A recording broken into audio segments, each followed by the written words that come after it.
June 6, 2017 here on the Patriots Beat podcast. In this episode, we just give you a pretty basic wrap-up of what's been going on this weekend. We'll also be breaking down this whole crazy Tom Brady, best buddies, Boston Globe fiasco. So all that and more on this episode of the Patriots Beat podcast. This is Larry H. Russell speaking on behalf of the network, thanking you once again for downloading the Patriots Beat podcast here on CLNS Radio, the leading online provider of audio-video coverage for New England professional sports. Download the free CLNS Radio mobile app for your iPhone or Android for immediate and convenient access to all the content available on the CLNS Radio YouTube channel, podcasting network, and clnsradio.com. Now, on to another edition of Patriots Beat. Take it away, Harris. Everybody, and welcome to this episode of the Patriots Beat podcast. I am your host, Harris Rubenstein. Very happy to be with you on this fine Monday afternoon being recorded for this Tuesday. You can go find me on Twitter at Sportstein. You can go find us on Twitter at Patriots Beat, and you can go find the whole thing at Facebook.com/CLNS fans. Well, ladies and gentlemen, it has been another quiet week of Patriots news. Just a couple things to dabble through, like I said. Like I've said in the past. Couple short episodes on the way for you guys. After this episode, we will start doing positional breakdowns and welcoming in guests from outside of Patriots Beat to actually see where and when these positional groups might turn out into what we think they might be during this season. So anyway, let's start with some of the big news buttons of the week. We'll get to the whole Tom Brady best buddies thing. We'll get to that later, but just a couple things that we've noticed. Mike Reese, on an article this week, points out that coming off back surgery, Rob Gronkowski is just kind of going ham in practice, no big-time restrictions, no problem so far with that knee. He's getting everything done. It's going super well. So good to see that Rob Gronkowski is performing well off of his back injury. He also did shave his head for the 6th year in a row to raise money for kids with cancer. I actually kind of want to talk a little bit about Rob Gronkowski now that we're on the subject of him. It was interesting because of the NFL rookie thing that they do. I kind of constantly forget what I kind of always forget like what exactly like the NFL rookie thing is called, but I do know that at the symposium, I think it is. But what I do know is that they told all of the rookies to be more like Rob Gronkowski. And this kind of goes along with what a lot of Patriots fans have always been saying about Rob Gronkowski, that he's not a big problem. You see a guy that parties a lot. You see a guy that maybe might have some distractions off the field, but then you just remember he's never had any problems legally, never been arrested, he's never been in trouble with the law, he's never had problems with his party. I mean, he's had some stories online on like Terez Owens and Barstool and whatever, like, oh, Rob Gronkowski did this, but like nothing. He's all been pretty harmless. He's all been just, he's all been just kind of a random assembling of Gronkowski events, and he just loves to party and have fun. And that's what it just comes down to with him. He doesn't cause problems. He's not a troublemaker.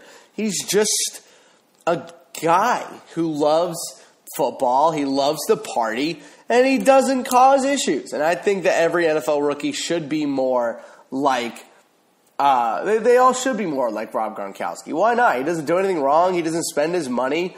He's a good coach. He's a good icon and a good idol if you're trying to get into professional sports and how to handle both a fun lifestyle while working out, while maintaining the physical just requirements of being a football player, which is just absolutely insane.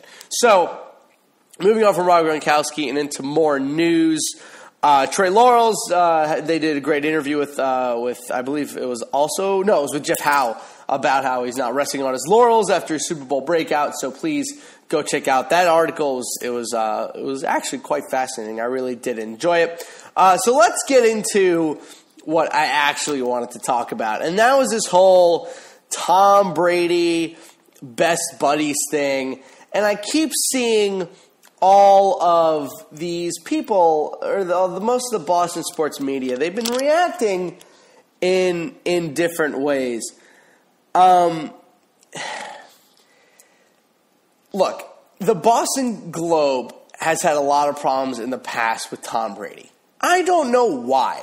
I don't know what they have against him. Maybe they think he's not invincible. I don't know what it is, but it's always seemed like they've been targeting Tom Brady for a very long time. And that kind of became clear when you had this whole thing a couple months ago about how Tom Brady takes money from Best Buddies and gives it to his other charities. And the Boston Globe was like, oh, this is such a big scandal. And the rest of the area is like, we don't care. He's the face of the charity. And if he asks them for a little money, whether it's to give money to other charities or to pay for his son's school, like, who cares? Like, it's his money. He can do what he wants with it. He has raised more money for this charity than any other single human being ever. So why is he getting so heavily criticized? And it just seemed to be like them just taking a random shot at Brady for whatever reason. And then this year at the Best Buddies event, now you have Best Buddies banning a Boston Globe reporter from coming into the event. It was a private event, coming into the event. And then the Boston Globe comes back and says, this is on Brady and this is his fault, and finger pointed at him. And now everyone's just kind of like, all right, so you run a hit piece on a guy. He then hosts a private charity event for a charity that he's the face of. He invites media there, and you get angry when he doesn't let you in, despite the fact that you already ran a hit on him and now expect everything to be cool and everything to be fine and dandy. It's just, I'm never going to claim that Donald Trump is right about anything, especially when it comes to the media. I just, I'm a journalism major. I simply can't agree with him on that stuff. It would be against the thing I paid $250,000 to go to college for. But this is kind of an example of when the media starts taking things too far. This isn't an issue.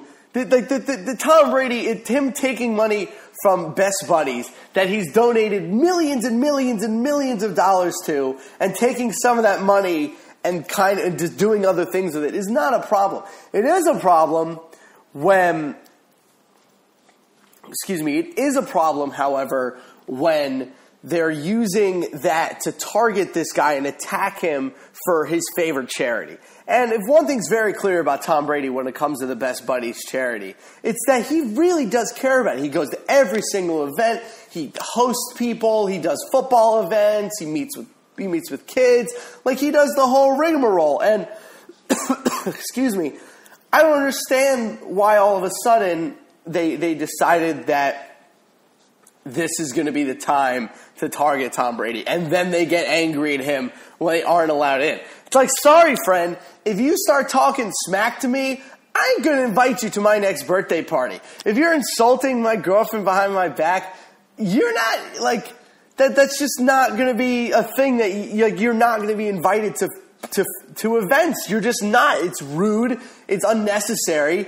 And you can't just expect to be okay taking shots at people. So I side with Brady and I side with Best Buddies on this. I just don't understand how you could possibly expect to be let into an event that you've already torn down in your own special way. So we'll see. I think it's a whole rigmarole. I think it's dumb. I think it's crazy. I think both sides are at a decent amount of fault, but mostly, come on, Boston Globe, shape up. And then you have Dan Shaughnessy, the world's least favorite sports, being like, oh, this is a disgrace. Well, nice to see that you're posting the article on bostonglobe.com, so I wonder where your priorities are. But whatever, we're going to take a quick break. When we come back, we'll break down some more of the Patriots news from around this week. It's a new year, which means a fresh start for your business, and a great year starts with making great hires. But posting your job in one place isn't enough to find quality candidates. If you want to find the perfect hire, you just need to post your job on all the top job sites, and now you can. With ZipRecruiter, you can jumpstart your hiring in 2017. Post your job to 200-plus job sites, including social media networks like Facebook and Twitter, all with a single click. Find candidates in any city or industry nationwide. Just post once and watch your qualified candidates roll into ZipRecruiter's easy-to-use interface. No juggling emails or calls to your office. Quickly screen candidates, rate them, and hire the right person fast. Find out today why ZipRecruiter has been used by over 1 million businesses. And right now, my listeners can post job on ZipRecruiter for free by going to ZipRecruiter.com/sportsfan. That's ZipRecruiter.com/sportsfan. So one more time, try it for free. Go to ZipRecruiter.com/SPORTSFAN. Team, welcome back to the Patriots Beat podcast. We're going to go back through some of the biggest Patriots news of the week. If you missed it, we did just talk a lot about the best buddies, Tom Brady, Boston Globe chaos. So go check out that part of the show. So let's break down a couple of news bits that we didn't mention before. The Patriots have added another Belichick to their coaching staff. Brian Belichick has been promoted from a scouting assistant to a coaching assistant. His brother, Steven, did the same thing a couple years ago, and now I believe is the safeties coach. I think he's the safeties coach. I find it so interesting. All the Belichick kids went to coaching. You know, Brian and Steve are now on the Patriots. You have his daughter. Oh, what's his daughter's name? I forget what his sister's name is. Yeah, his sister's name is currently I want to say the head coach of the Navy lacrosse team. I don't know. I think that's pretty cool.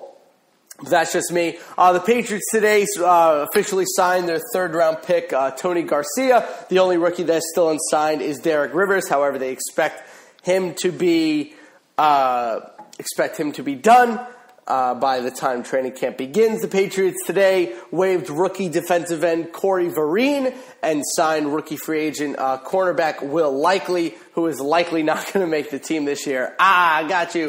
Guy's pretty short. He's only 5'7". He's an unbelievable returner. He went to the University of Maryland his senior season. Was cut short because he tore his ACL. So probably don't expect too much of an impact from him. But welcome to the New England Patriots. Senor Likely. Again, likely not going to make the actual team. But no, big news that Tony Garcia is officially signed. Like I said, the Patriots have never really had any problems signing the rookies that they're looking for. I believe, like I said, the only one they haven't signed now is going to be Derek Rivers. However, like I literally just said, I don't think that there's going to be any sort of problem signing their third-round pick onto the actual team to, play. So Mike Reese also shared this week that he talked with Dante Stallworth, and Dante Stallworth said that this current offense is deeper than the one in 2007. We actually talked about that last week. If you want to go check out the last episode, we talked about how going into this season, this team is without a doubt deeper and more talented going into the season than the 2017 was. I mean, we didn't know at the time that Randy Moss was going to put up the greatest season for a wide receiver in NFL history. However, we kind of figured that 017 would be really good, but obviously not 18-1 good. But it's not exactly what I would call a great ending. But hey, what are you going to do? They've at least won 2 of the last 3 Super Bowls, so that's officially in the past. Cool little thing going around currently is that there's a cool thing going around on Patriots.com now. We always know about the Brady 6, which was all about the 6 quarterbacks that were drafted before Tom Brady when he was drafted, obviously, in the 6th round to pick 199. So Patriots.com created a video about Tom Brady being drafted by the Montreal Expos in the 1995 MLB draft, and Brady actually gets into it too. So I would definitely go watch that. That was what we like to call here at CLNS Media that was some high-quality content, if you know what I'm saying, some high-quality video content. So good on the Patriots for doing something pretty fun. So one thing I actually wanted to talk about that was a pretty interesting article. So Pat's Pulpit, which is the SB Nation blog for the Patriots, big fan over here. Love Rich Hill, love the work that they've been doing over there. We've had Ethan Hammerman on, who's a writer for them. We've had a couple of their writers on here. We've had Rich Hill on in the past as well. So they wrote an article, I believe, this morning about how Shea McClellin might fit a larger role for the defense next season. And it was interesting that they brought this up. Currently during OTAs, he's kind of been the starter, if starter makes sense. But whenever Dante Hightower was not in the field, Shea McClellin was the guy that was making a lot of the moves at the linebacker position. They're probably going to give Landon Roberts a chance to take over the starting spot. And Kyle Van Noy, again, he's going to have a full offseason with the team. He's probably going to know the defense a little bit better. He's also going to get a shot. But Shea McClellin is the guy they signed to a really big contract. And when you sign those guys to a really big contract, you're probably going to want a guy to actually start there. What makes him so valuable as well is that he's incredibly versatile. He can play middle linebacker. He can play on the weak or the strong side. He can play the old Collins position as well, though the Pat's Pulpit article has the elephant linebacker as the starter of Rob Ninkovich.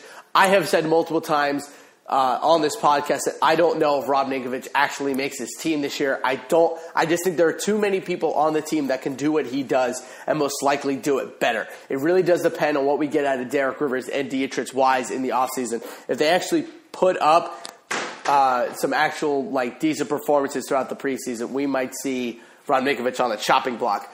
But I look at Shea McClellin and I see a guy who can do a lot of things. However, I don't find one thing that he does particularly well. He can kind of rush the passer. He can kind of tackle. He can kind of cover. But there's nothing really that when you think, all right, what is Shea McClellin really good at? There's no whammo. Shea McClellin is really good at this. And I think if you're on this Patriots defense, that's kind of a problem. Because even their niche players are very, very good at certain things. Malcolm Brown, what is Malcolm Brown really good at? Malcolm Brown is incredible at stopping the run and stuffing up the middle. What's Alan Branch really good at? Good at doing the same exact thing. And Trey Flowers is an incredible interior pass rusher that can bump to the outside when necessary. So you have separate roles for separate guys, but I just don't see what Shea McClellan's role is besides being just a jack of all trades kind of guy. Wow, that's weird. The article had Trey Flowers, Alan Branches, Malcolm Brown as the three people they brought up as an example. I swear I didn't even. I'm just looking back at the article right now. Maybe it was a little weird psychological mentioning.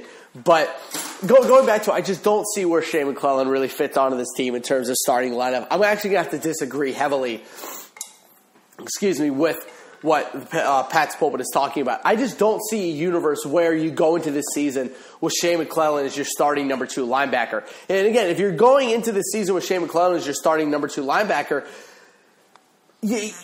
that's not a good thing. If anything, that's a very, very bad thing. I would rank probably both Landon Roberts and Kyle Van Noy as better options to start this season than Shea McClellin. Shea McClellin has to be a rotational guy. He can't just start and do everything. He's not good enough. He's been dominated too many times. He got killed last year, I believe so, in coverage whenever we watched him. I didn't notice how big of a passer he was. He was decent in the pass rush. I'll give him that. He was a decent pass rusher. But once Trey Flowers stepped up, the entire defense started rushing the passer better. So I'm just going to go out on a limb and I'm going to say that the whole defense was just better after they were able to develop the pass rush, which is just, duh. So I'm worried about the linebacker position. I made that very clear multiple times in this podcast. I think that the weakest position on this Patriots team is that second linebacker slot because they just have a bunch of different people. They have a bunch of depth guys who'd be great to back up Jamie Collins.